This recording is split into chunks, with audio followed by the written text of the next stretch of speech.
Hello, good evening, everybody. I'm standing in for Rebecca Bradley, and this is our virtual crime book club. We will be discussing A Chemistry of Death by Simon Beckett tonight, and there may be spoilers during our discussion. So if you are listening to the recording and haven't read the book, you might want to read it first.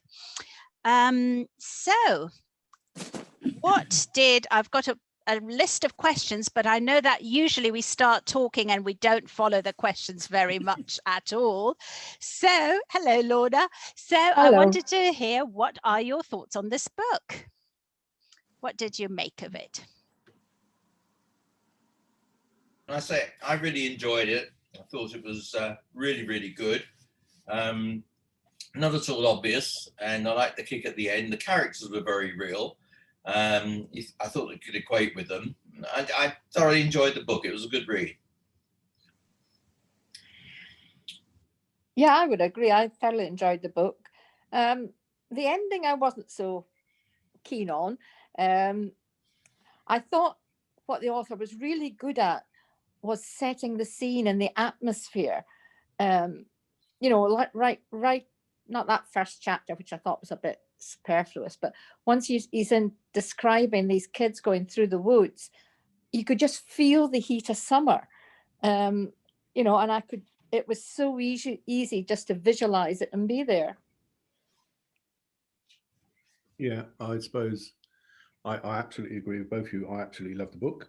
I really like the characters. I really like the main characters and the relationships with those around you. I sort of had the characters as sort of three groups, and their relationships with each other was really good. But the interlocking relationships and how they sort of dealt with each other, I thought was really great as well. Really liked the book. I think Beckett is very good at building atmosphere and at building tension. I have to admit, and hopefully I'm not stealing a question you have for later, Marina. I have to admit, I was disappointed in the plot thread where Jenny becomes almost very nearly a victim. I have to admit, I'm a bit tired of that, you know, someone close to the protagonist, you know, especially because she's a woman. And if that's sexist of me, I'm sorry, I'm guilty. I get tired of the female in danger thing. It just, I won't say it spoiled the whole book for me. I will say I was really disappointed in that. I really do agree with you, Margot, on that. I enjoyed the book. I certainly, you know, would say to anybody it's worth reading. It was a good book. Loved the central character. Thought that was done really well. But some of it seemed quite tired, and I've seen this before many times. And then I went back and checked, and it's actually, was it 2006 it was written? So there was a bit of me thinking, actually, that was quite a long time ago. So maybe this is why we've seen a lot in the interim and it's become more familiar. Maybe when it first came out, it would have felt fresher. So I wouldn't want to do the author an injustice. But I know he sort of set this up for future series. I haven't read any of the future series, but I would be inclined to do so because I really do like the central character, the backstory, how that filtered into the situation that he was in. But I did feel that some of these kind of tropes were a little overdone for 2021. Oh my goodness, yes, for 2021. So what did you think, because you started addressing it instantly about the ending, and you know, what did you think about the ending in terms of perhaps pacing compared to the rest of the book? Did it feel like suddenly at the end everything was kind of rushing and it all became very you know, more thrillerish than the rest of the book had been, which was more of a gradual build-up? Or did that not impact? I thought that. I thought in chapter, I think it was about 20 something, 23, 24, when Jenny was taken, I got a bit bored just before that. for about 5-6 chapters before that. I'm like, oh, come on, get on with it, do something. And I think I'd guessed who it was, but I didn't think. I guess one of them was lying about something, which was his mobility, and I'd guessed potentially the gardeners, but I didn't realise one of them and whatever. But I think as soon as Jenny was taken, that was it. He was going to find her. He was going to rescue her. He was going to be done. Even though it hid the fact that it seemed as if for a chapter or so Jenny was dead, you know, you think she was going to come back alive. Did you think that was just a cheap author's trick? She had to come back alive. It was one of them that he had to rescue somebody. They couldn't all die. But if I may add, though, I didn't like, as I said before, that the whole Jenny gets captured thing. But I did like her as a character. I admired the fact that she didn't, you know, tremble and wait to be rescued. She worked very hard to rescue herself. She's an independent person. She's not, you know, the stereotypical damsel in distress. And perhaps you're right, you know, that if I had read this when it was first out in the late 90s, I might not have felt so much that this, okay, here we go. But I did like her character. That part of the ending I thought worked, how she had the strength to deal with what was happening to her. They didn't actually describe what happened to the others, though. We just found their bodies. So with her being a central character and having that much told about her, she had to be rescued or rescue herself. Yeah, I mean, I would agree with Margot. I was very disappointed in this Jenny gets taken thing. I quite liked the relationship it was building between our heroes, whose name I've forgotten, and Jenny. I thought that was David Hunter. Yeah. That, you know, I thought that was going along quite nicely, and I was quite enjoying that sort of side bit of the story. And I think it would have been better if it had been somebody else that was taken, even if it was her flatmate, if they wanted to keep it fairly small number of characters. I did think the flatmate might have gone because she found the fox. Yes, but obviously it was meant for Jenny, and I didn't get the second character at all. I didn't get the gardener at all. I mean, what, you know, I didn't see any clues beforehand to the gardener. I think that was from admission that I made that connection. The others got a bit too obvious, like Ella who was in the bar who had a cut to his head, too obvious. The woman whose son was maybe a little bit of need, that's again too obvious. And then I thought, oh, two very, very quiet gardeners, they're going to dig something up. But there was nothing in the plot, you know. I think that there should be something somewhere in the plot beforehand, even if it was just a phrase that one of them put a spade through a worm or something, you know, to sort of give you an inkling that this is.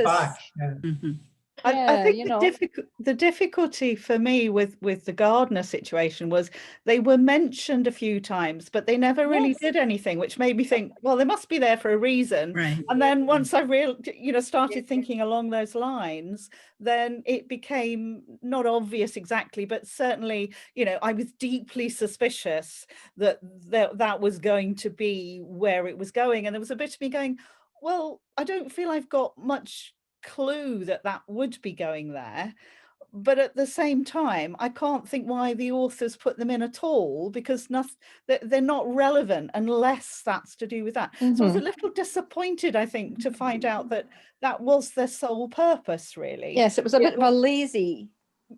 Well, I hesitate to call any author lazy, because we know how tough it is, don't we, authors? No, I mean, but you know, it is something that you know, you have this idea that every character has to be there for a reason, and if the only reason they're there is for plot and nothing else, it does tend to be a little obvious. If you have somebody who reads a lot of crime, which we all do, you kind of spot the signals, if you like, and that's a shame, because I thought this book deserved better than that. I thought David Hunter as a character deserved a better solution than that, one that he would work out better. But it just sort of seemed to come out across a bit kind of, you know, oh, they're the only ones left almost.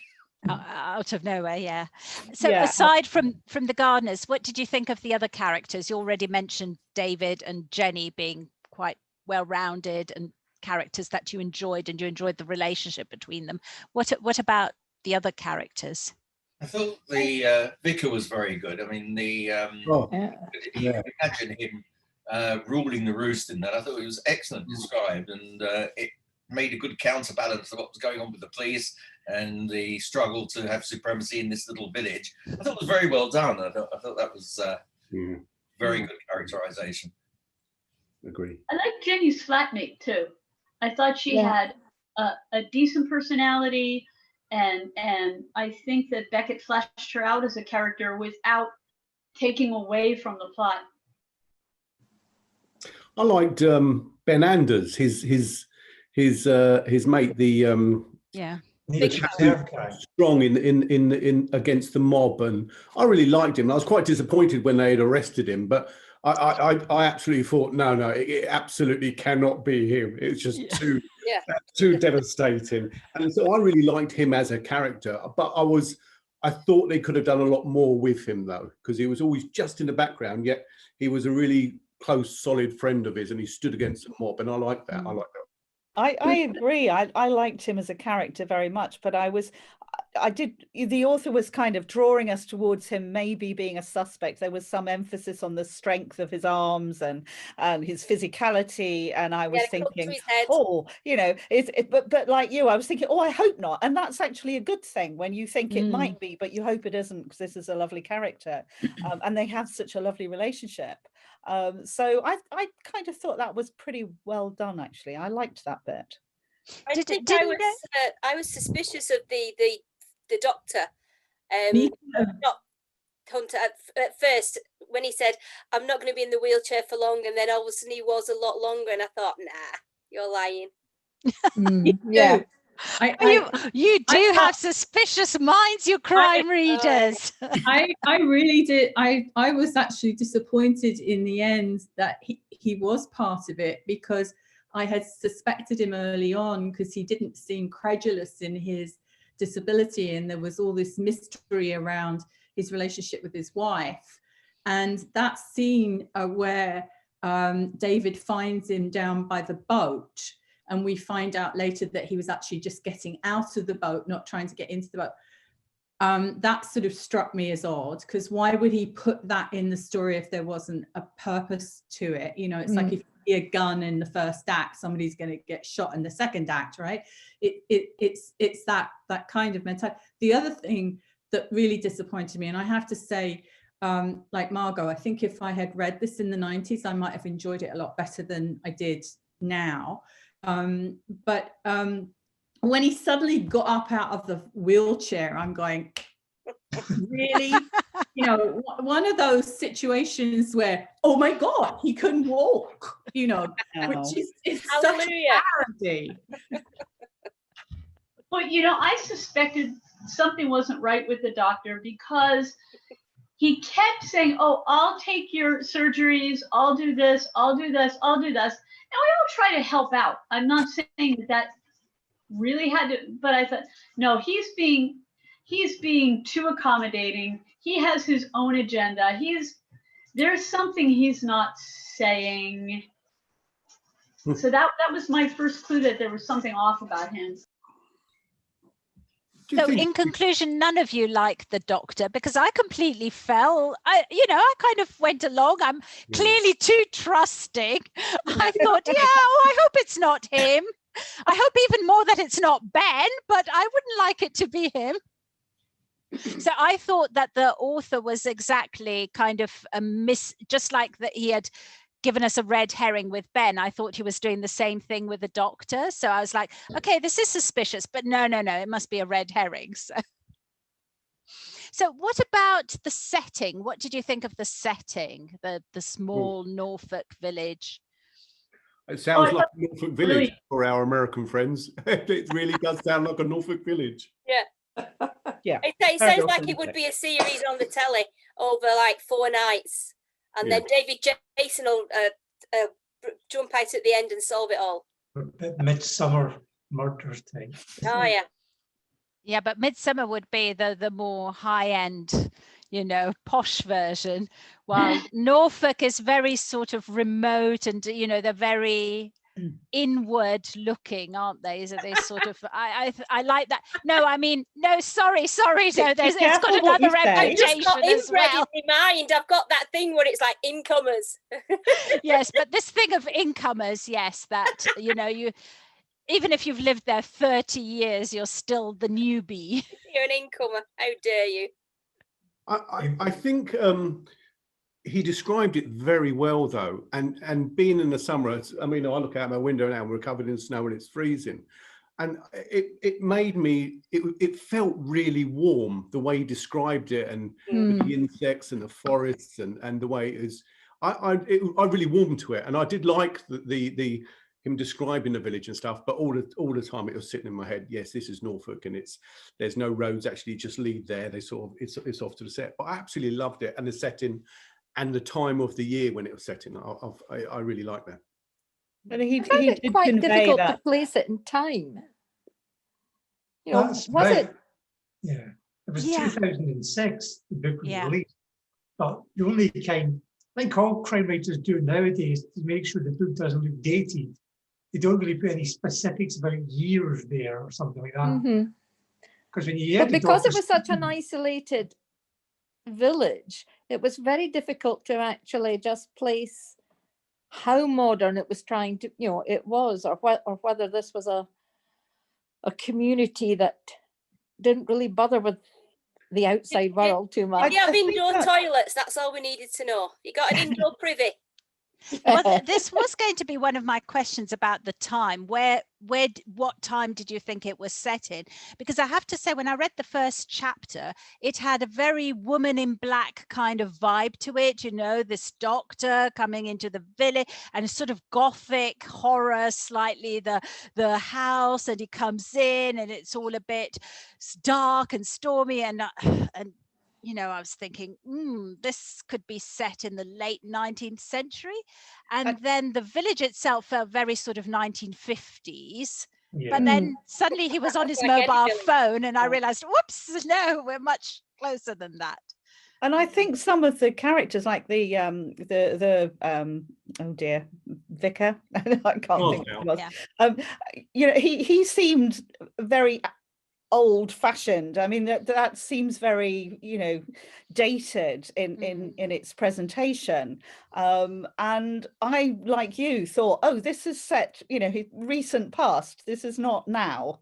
And then things kind of jarred when I was jumped out of that. And also the not taking up the references and not knowing where people have come from. And, you know, it did have this feeling of a village cut off rather more than modern Norfolk is cut off in these days. I know their internet can be iffy in the villages, but you know, they still do live in the modern world to a large degree. So it felt very dated on that. Yeah, would they not have done a Google search on the doctor and discovered that he was a forensic specialist? Yeah.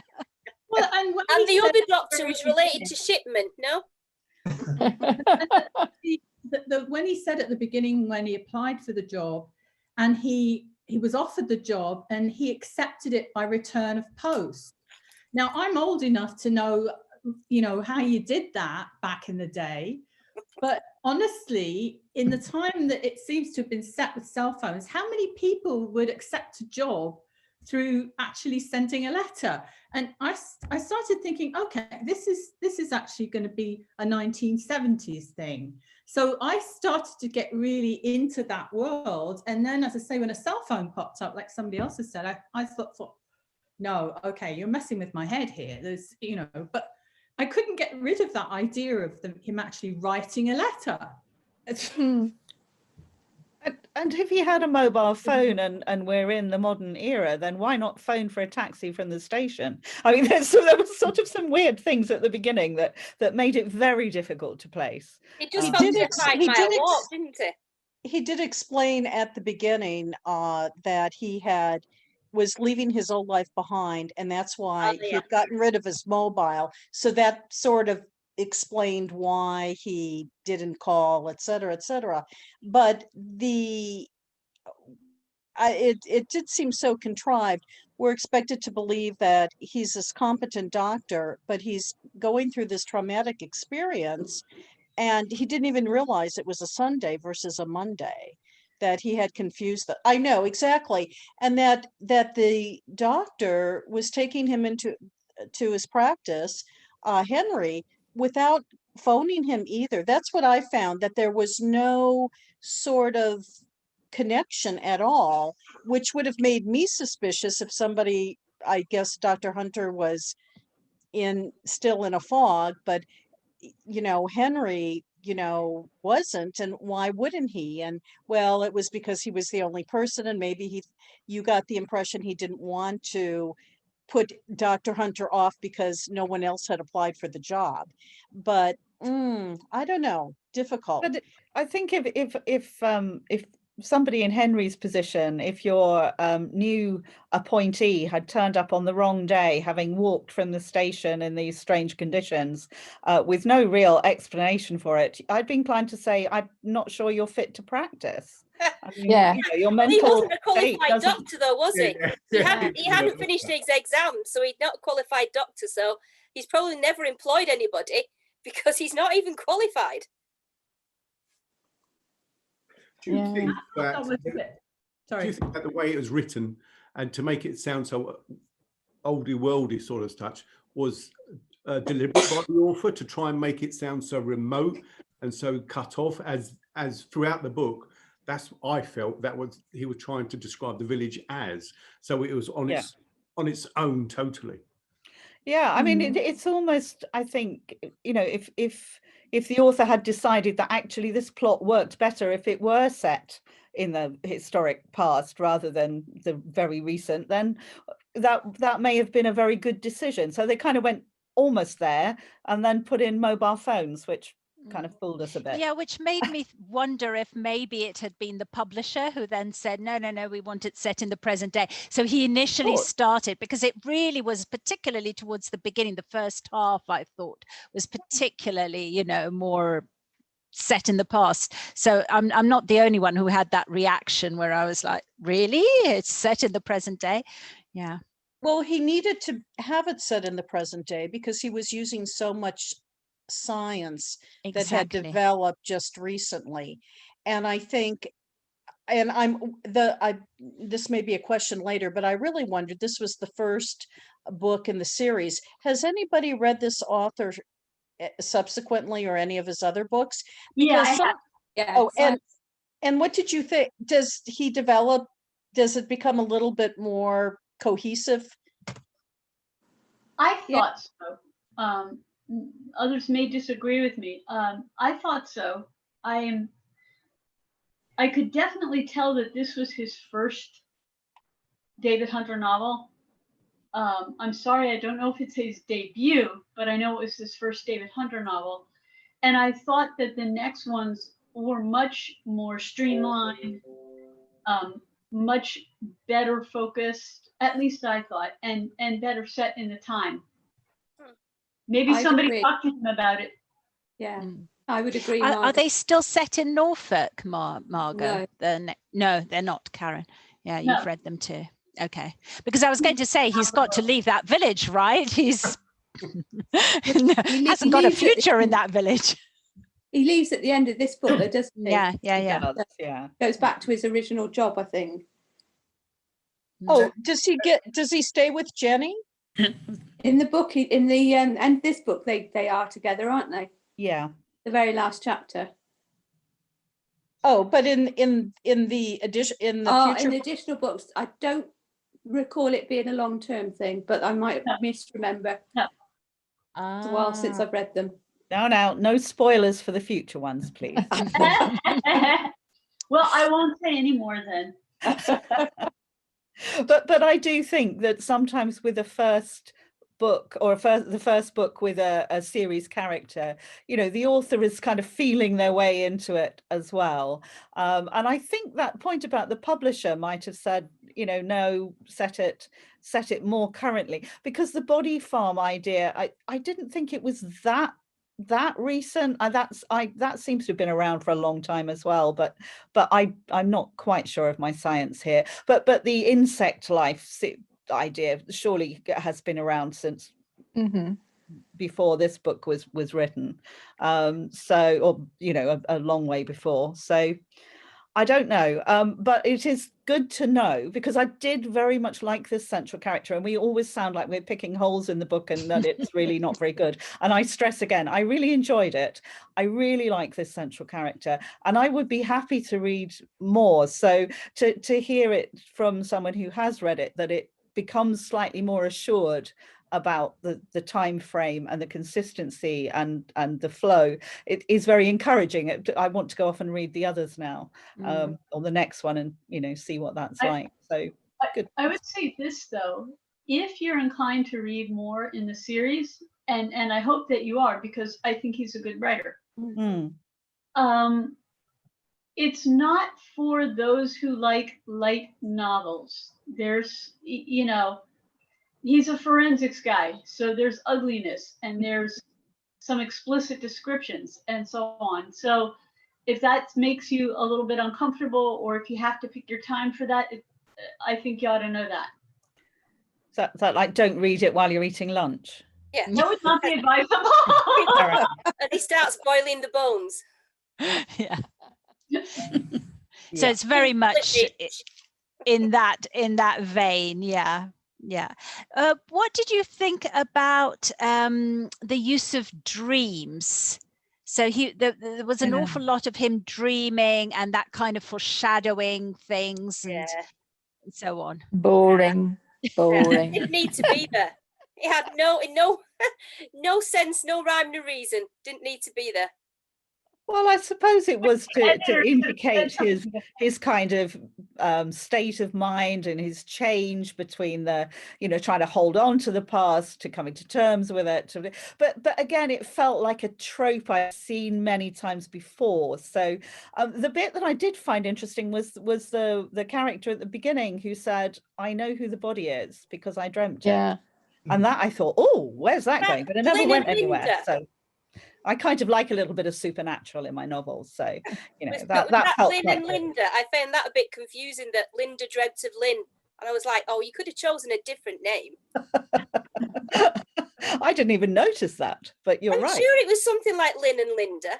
I don't know which one died, but one of them was called Linda or something.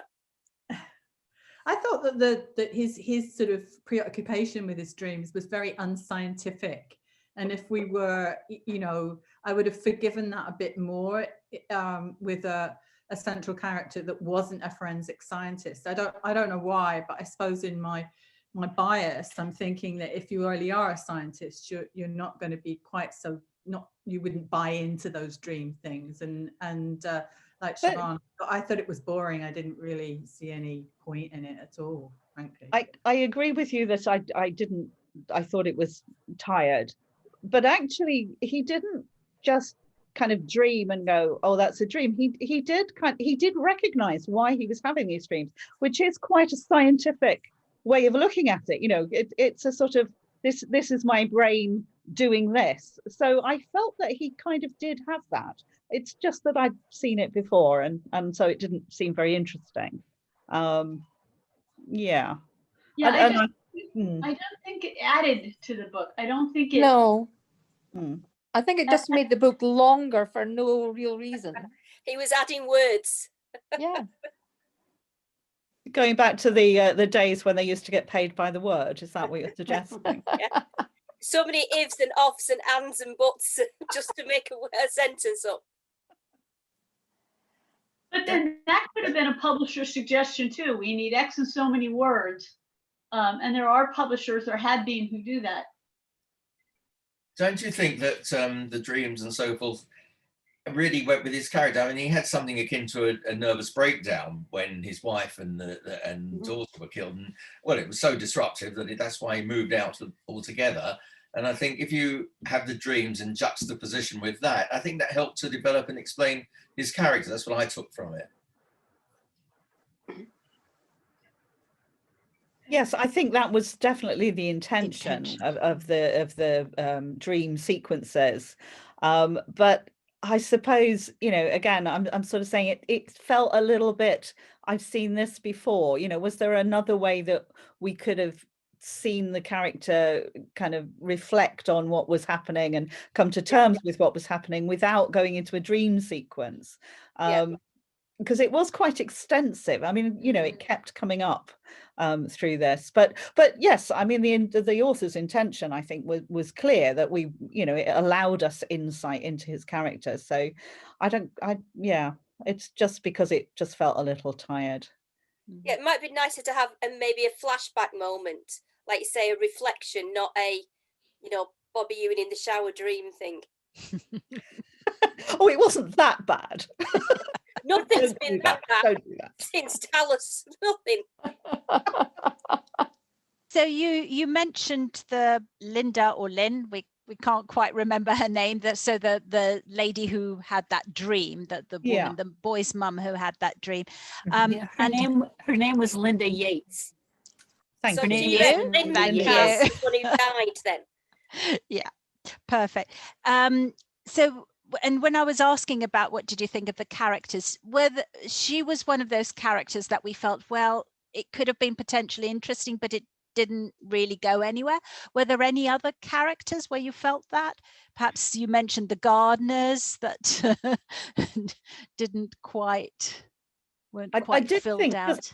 Slightly to one side, but I did think the boy's reaction was incredibly well done. I thought, and the younger boy's reaction afterwards, and the David Hunter's reaction to that just felt absolutely, you know, spot on. Well done, because that really, really felt real to me. Sorry, that was just by the way. Yeah, I agree with that, because I could see them in the scene sat there.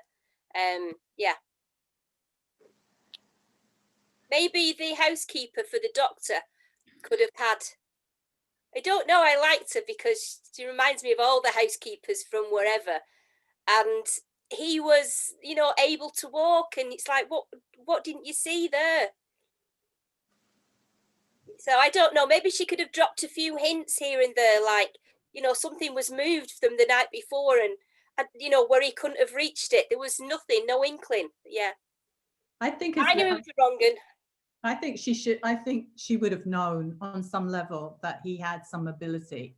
I could have dropped it in somewhere. Well, I suppose that the boat incident was really sort of dropping it in, because it was obvious that you don't get out your wheelchair and just lie in a jetty. But you know, he obviously had to have some ability. It reminded me of Little Britain and the sketch with the two, where the guy keeps getting out of his wheelchair and the carer has no idea that he can walk. You know, and when that happened, I actually started to laugh because it brought that to mind. And I suppose that's why I found it, you know, a bit annoying that that's what they'd thrown in.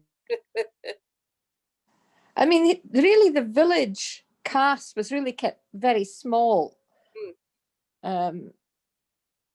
You know, I think maybe rather than having the dream sequence and such, like if it had some relationship with other people in the village, you know, there was no mention of a local shop or anything like that, which it was only once when the second victim came out of the shop, he bumped into her. Yeah, but yeah, like normal. Yeah. Well, that was a chemist, wasn't it? Yeah. The chemist, yeah. Yeah, you know, it obviously was a big enough village that had a community. And you need a village shop so they can have a bit of gossip. Yeah, you could have had a good sort of. It seemed to be revolving around the pub and the church, really. Oh, the two evils of life. Yeah. Scarsdale. I mean, I agree with Norman. I detested the man, but what a character! What a character! Oh, he's a proper village vicar, isn't he? In terms of believability, I wanted to ask you about so one was about, come on, nobody Googled him and found out what he was all about, but also the plausibility of the policeman sort of getting him involved, and then him commuting to London and managing to keep all of that secret from the community. Was that a problem for any of you? Because for me, that was a little bit far-fetched. I think the policeman Googled him. Yeah. Yeah. Well, I think a policeman's boss Eventually. Googled him. No, I didn't think it was any problem as far as the what the community would do, because the community basically ostracized him. The whole lot didn't want to have anything to do with any outside, and I don't think that they would have been worried what he had done in London or coming backwards and forwards. They weren't concerned with it at all. I was surprised he hid it from everybody. Sorry? I was surprised he hid it from everybody. That it looked like he was getting arrested and he was taken away, and he didn't say to anybody, "Oh, well, I'm actually a forensic specialist. I was giving some support." He just went, "Oh."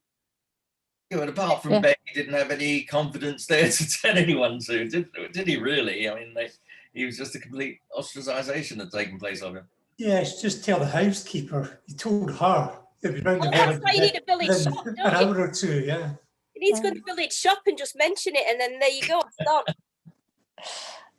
I want to know if people who read the subsequent books find out if Mackenzie ever had that mole looked at.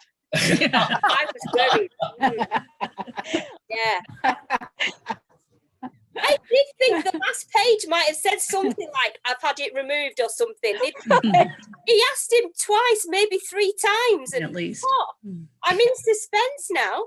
Does that inspector Somebody appear Google in it. subsequent books? Mackenzie's mole. No, in the book I read, the version I Good read, title for a book.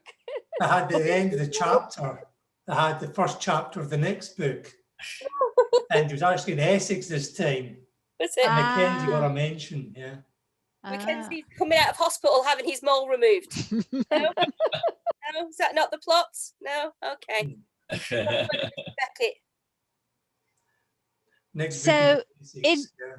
In conclusion, I think we've heard quite a few of you saying that you would read another one in the series. What do people think? Yeah, I would. Yeah, definitely. It was a good author. Have to have a lower price. I thought they were quite. This was 99p, which was rather excellent, but the others were £3 odd. If I'm going to pay £3 odd, I want to feel the pages in my hand.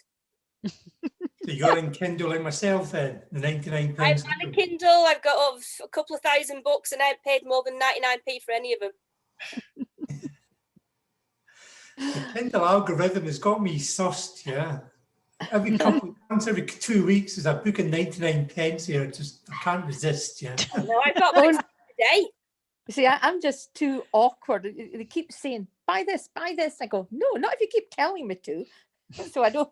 99 pence, though. No, I'm not Only kidding. 99 pence. Yeah. 99 pence for a box set of 7. Come on.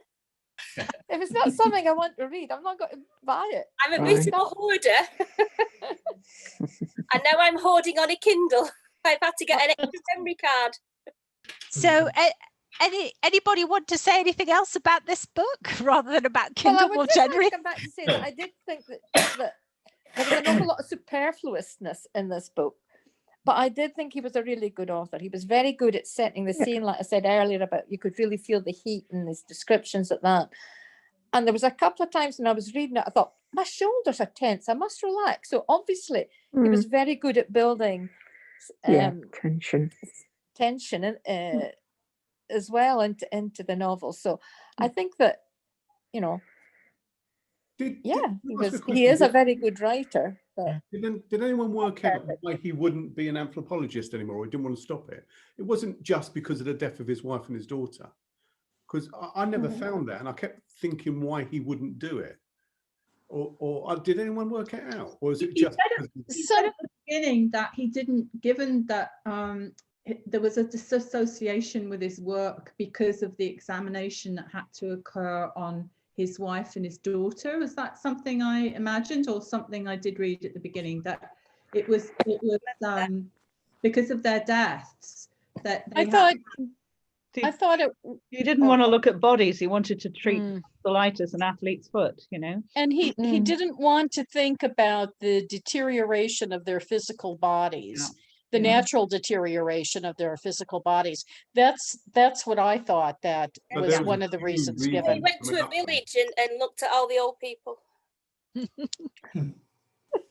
So you thought there were two reasons, Craig, did you say? No, I was just saying that it sounds like there was more than one. I must have missed it, and I absolutely got the wife and the child, but he kept saying he didn't want to do this anymore, and I was thinking, is there an absolute reason behind this, or is it just, you know, I'm fed up of looking at dead bodies, basically? But, well, I think because those dead bodies had become, you know, representative, and he could then imagine that what somebody had to do to his loved ones, that it was just too much. I mean, I once spoke to a pathologist who said he gave up autopsying children after he had children because he just couldn't do it anymore. So they leave it to the younger people who don't have children, because once you've made that association, you can't switch it off. Yeah. And then it haunts you. So no. So I took that as absolutely credible. That worked for me.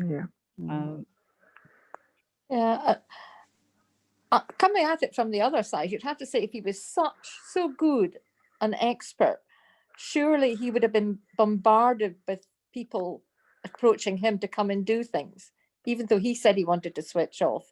And we don't seem to have had any references to any of that going on. So, you know, well, it didn't go to it's a novel, it's not real. That made there is that. He had no mobile. There's no mobile signal in Norfolk, so the calls never got through. Yeah. And also probably it was early days, so you know the calls will start coming in books 2, 3, and 4. You know that sort of thing. I thought you'd been there for 3 years. You know. Yeah. He was there for 3 years. Yeah. Yeah. True. Oh well. You know, just because he made no effort to join the community, no wonder he was ostracized by it. Because I'll bet you there was a choir which he could have joined if he wanted to be accepted. led by Scarsdale. Yeah. Hallelujah. I suspected the Reverend. It would have been with the little lady that did the flowers for the church. Oh, the old lady that did the flowers. No shop. Yeah. But she grew them specially in her garden. She had a hot house just for that. So, and if there's nothing more that we want to say about this, let me tell you about next time. So the next meeting will be on Monday, the 22nd of February. Yeah. And Rebecca suggested, how about books released in 2020? Because as you were saying, you know, we went back and discovered, oh, this one was released quite a while ago. And actually all of the books we've been reading recently have been from quite a while back, because we tend to go back to the first in the series or whatever. So how about we read a book that was released in 2020, especially since most authors and publishers have been hit rather hard in 2020 with a lack of crime festivals and so on. So send any suggestions to Rebecca to the usual email address, and she will write them up and put them on the blog tomorrow for us to vote. Does that sound good to everybody? I don't have a blog. Where's your blog thing? No, so if you just email, you've been in touch with Rebecca via email, haven't you? So yeah, so if you email her, and then she'll send you the link where you can go and vote. She sends it via email. Okay. Sorry, it's my first time. I've not done this before. My first time too, and what